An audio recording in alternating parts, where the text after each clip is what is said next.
UP में जातिगत रैलियों को सरकार ने किया बैन। फडणवीस बोले, मैं सहमत नहीं, मेरी राय अलग। उत्तर प्रदेश की योगी सरकार ने जाति आधारित रैलियों, जाति के नाम पर होने वाले आंदोलनों और कार्यक्रमों पर पाबंदी लगा दी है। साथ ही राज्य में एफआईआर, गिरफ्तारी मेमो और चार्जशीट जैसे दस्तावेजों से जाति का उल्लेख करने पर रोक लगा दी गई है। योगी सरकार के इस फैसले से महाराष्ट्र के मुख्यमंत्री देवेंद्र फडणवीस सहमत नहीं है। इस मुद्दे पर उनकी राय अलग है। इंडिया टुडे कॉन्क्लेव मुंबई में आज मुख्यमंत्री फडणवीस से पूछा गया कि महाराष्ट्र में मराठा आरक्षण का फैसला लिए जाने के बाद राज्य में अलग अलग जातियों के आंदोलन खड़े हो गए हैं। उत्तर प्रदेश में जाति आधारित रैलियों और प्रदर्शनों पर रोक लगा दी गई है। आप इसे कैसे देखते हैं?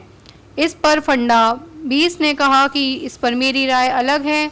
जातीय आंदोलनों और रैलियों पर किसी तरह की पाबंदी नहीं लगानी चाहिए। फडणवीस ने कहा कि मैं नहीं मानता कि इस तरह की कोई पाबंदी लगाने की जरूरत है। हमारे देश में अलग अलग समाज अपनी अपनी पहचान तलाशते हैं। एक पहचान की राजनीति होती है, उसे कितनी अहमियत मिलती है वह अलग सवाल है। जब आप एक समाज के बारे में कोई फैसला करते हैं तो दूसरा समाज सोचने लगता है कि क्या सरकार हमारे बारे में भी यही सोचती है।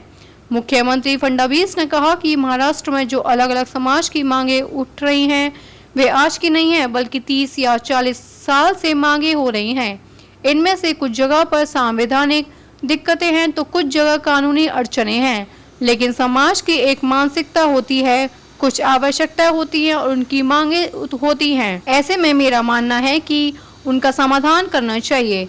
मैं ऐसा नहीं कह रहा हूं कि मैं उन सभी मांगों को हल कर सकता हूं, क्योंकि संविधान व कानून के दायरे में रहकर काम करना होता है। उन्होंने कहा कि हर समाज अपना भाव जाहिर करता है, लेकिन सरकार को संतुलन बनाए रखना चाहिए।